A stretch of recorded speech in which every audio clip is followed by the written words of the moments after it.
Bonjour, bonsoir et bienvenue pour une nouvelle vidéo qui va nous parler de l'arbitrage, qui va vous parler de l'arbitrage. Je vais parler de l'arbitrage. Ça fait un moment que j'ai envie de faire cette vidéo, ça fait un moment qu'elle me trotte dans la tête, que j'y réfléchis, et ça part de deux éléments déclencheurs là cette semaine. C'est un article, enfin un torchon de l'équipe qui nous a habitués à mieux en termes de reportage, d'interview et aussi d'investigation, pardon. Et là, c'était un torchon qui parle de la VAR. Alors, ils avaient déjà fait ça en fin de saison dernière, et là, c'est après 12 journées.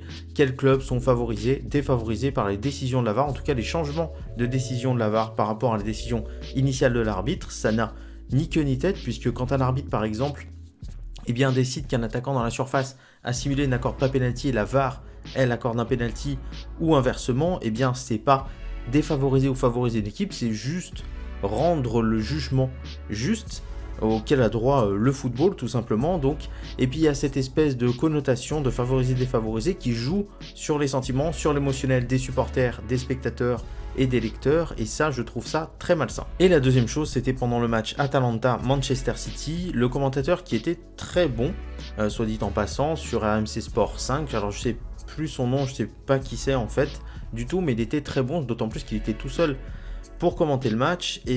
Tout simplement a fait deux erreurs consécutives sur l'arbitrage. La première sur la faute sur Raheem Sterling, où il dit que la faute démarre en dehors de la surface et elle finit dedans, donc il n'y a pas pénalty.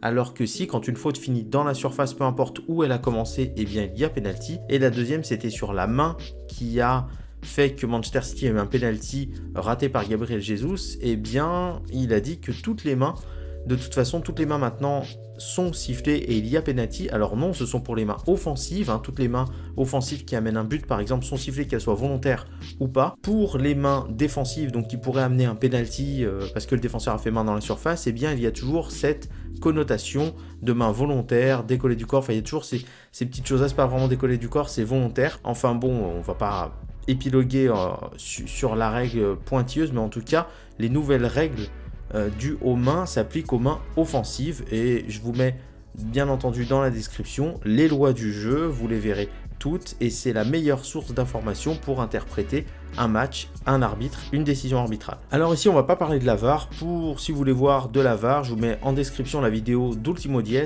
qui a fait une très bonne vidéo sur la VAR, qui est bien réfléchie, qui est bien amenée. Non, ici on va parler de comment améliorer l'arbitrage en France. Et quand je parle d'arbitrage, je parle bien sûr de l'arbitrage professionnel, mais aussi de l'arbitrage amateur, et surtout de l'arbitrage amateur. Alors tout ce que je vais citer, tout ce dont je vais parler, vous aurez plein d'articles dans la description, et notamment sur la Fédération française de football qui avait fait une très bonne chose qui était à vous de juger, je vous en parlerai plus tard. Mais en tout cas, je pense qu'il y a deux gros axes d'amélioration pour l'arbitrage en France. Alors je ne parle pas des autres pays parce que les contextes sont différents, mais pour nous, il y a un axe d'éducation et il y a aussi un axe de travail pour les arbitres. Donc dans la première partie, on va parler de l'éducation des acteurs directs et indirects du football. Les acteurs directs, ce sont les joueurs, les éducateurs, leur staff, les dirigeants. Et les acteurs indirects, ça va être le public, les supporters, les spectateurs, les téléspectateurs, mais aussi les médias. Alors l'éducation arbitrale, c'est d'abord la connaissance des règles, puisqu'il y a beaucoup trop de méconnaissance des règles. Il est bien entendu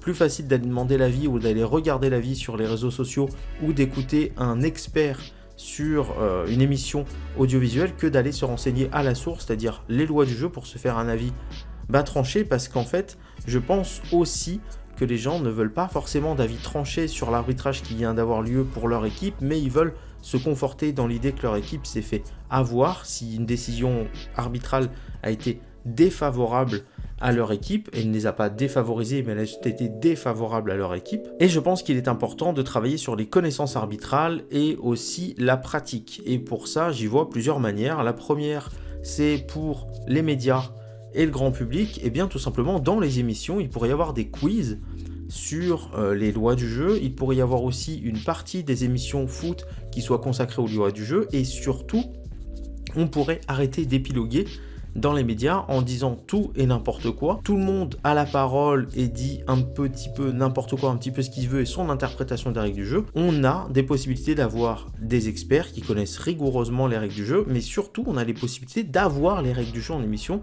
et je trouve ça navrant de pas s'en servir pour mettre fin à certains débats qui sont inutiles. Pour la mise en pratique pour le grand public, c'est un petit peu plus compliqué, même si je vous mets dans la description, sur le site de la 3F, vous avez les à vous de juger qui sont des petites vidéos où on vous demande de prendre des décisions arbitrales, les bonnes décisions, et à la fin on vous dit quelle était la bonne décision à prendre, et je trouve ça très bien fait. Je vous invite à y aller, cliquez sur le lien à la fin de la vidéo bien entendu, et vous allez voir, c'est très bien fait et ça éduque sans problème. Pour les plus jeunes, il y a aussi, je vous le mets dans la description, sur Gulli, il y a des choses qui ne sont pas centrées uniquement sur l'arbitrage, mais sur le foot en général, et puis des petits questionnaires comme ça, et ça peut être sympa à faire avec vos enfants. Pour ceux qui ont des enfants, ça peut être très sympa. Pour les acteurs du jeu, je pense qu'il est nécessaire d'avoir premièrement plus d'interventions d'arbitres dans les clubs pour partager des moments, pour expliquer, pour discuter, pour remettre en ordre et en idée d'ordre les lois du jeu. Et puis à l'intérieur même des clubs, et bien tout simplement, pourquoi pas travailler ses connaissances théoriques et pratiques lors des entraînements.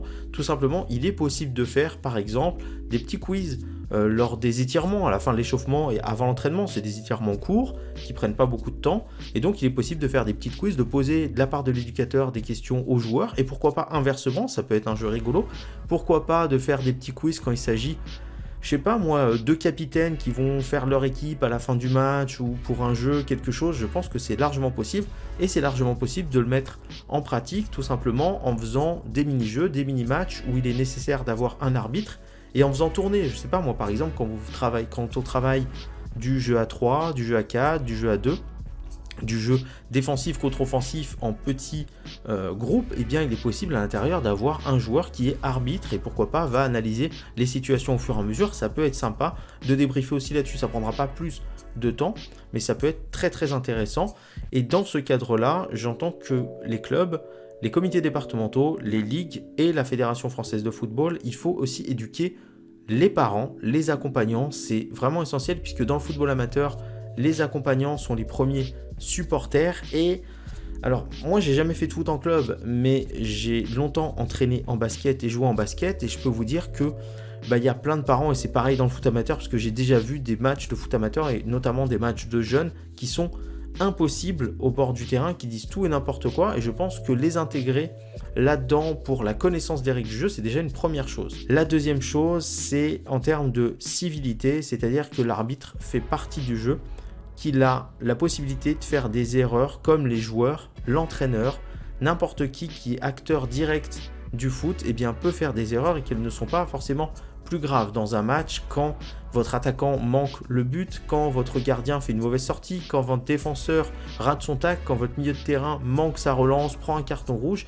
c'est tout aussi pénalisant qu'un arbitre qui va faire une erreur d'arbitrage. C'est bien pour ça que ça s'appelle une erreur.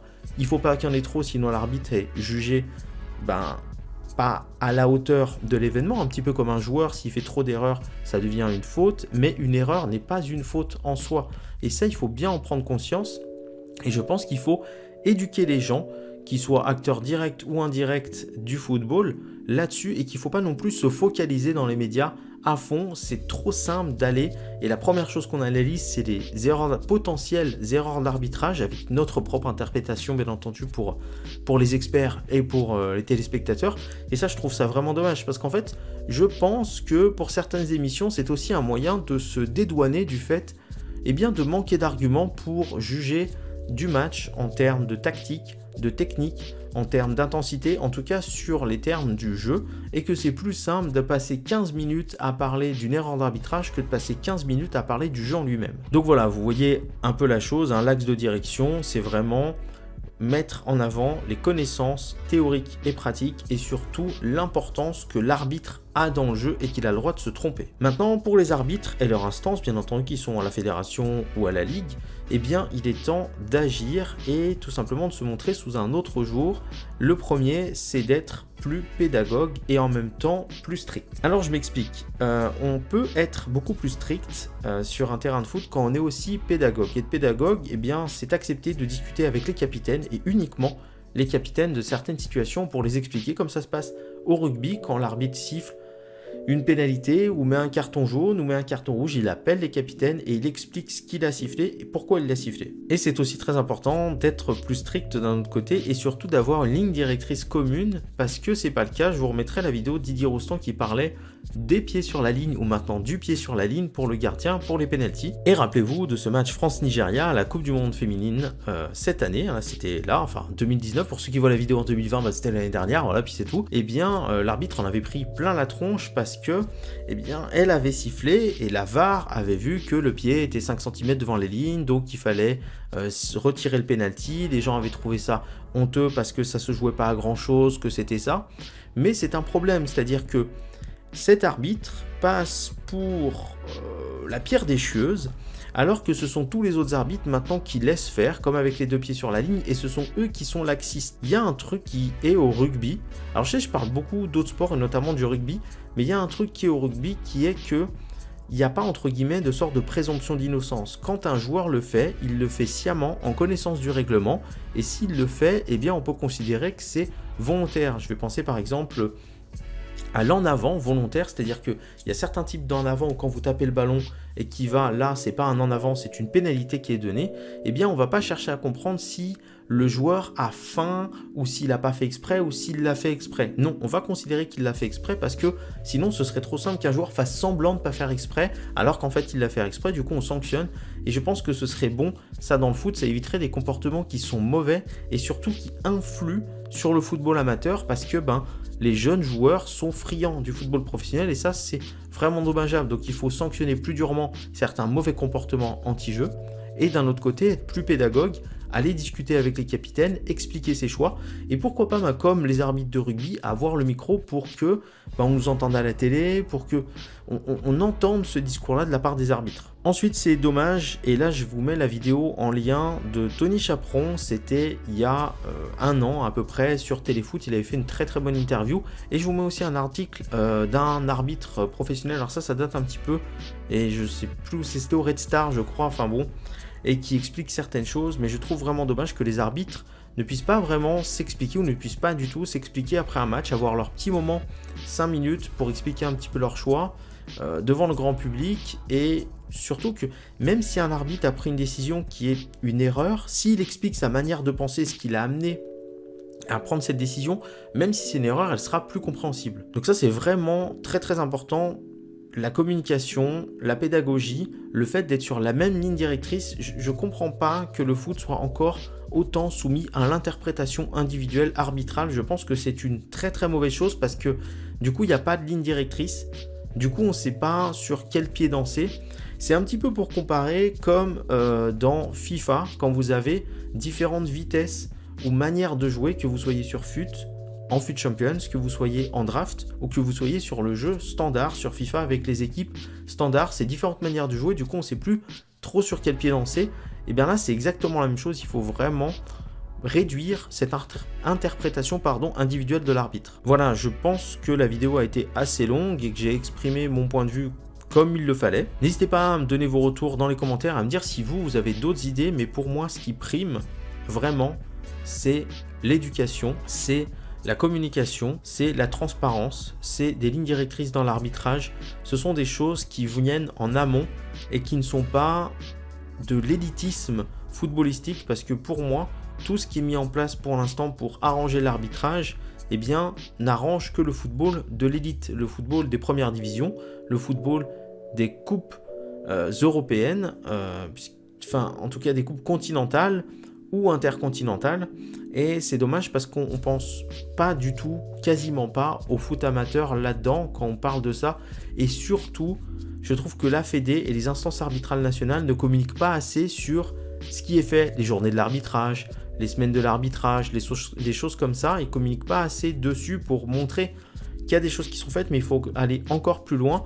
Mais je pense que la VAR, la goal line technology, les arbitres qui étaient derrière les lignes de corner, là, les lignes de fond derrière le but, tout ça ne profite qu'au football de l'élite et il ne profite pas au football amateur. Donc essayons de voir ça dans son ensemble, et si on voit ça dans son ensemble, ça ne peut passer que par de la prévention, de la communication et surtout de l'éducation à l'arbitrage et réinsérer vraiment l'arbitre au cœur du jeu. L'arbitre est un acteur du jeu, au même titre que les joueurs, au même titre que l'entraîneur qui est au bord du terrain, mais sur le terrain, il est là, sauf que lui, il doit faire respecter les lois du jeu.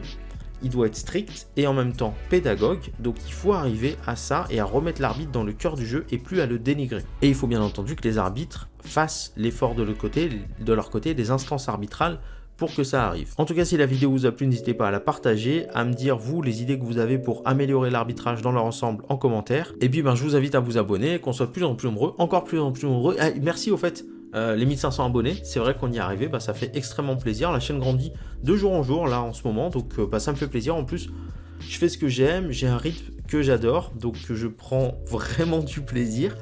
Donc merci beaucoup et puis abonnez-vous pour qu'on soit de plus en plus nombreux, donc qu'on aille encore plus loin et que mon foot à moi soit encore plus notre foot à nous.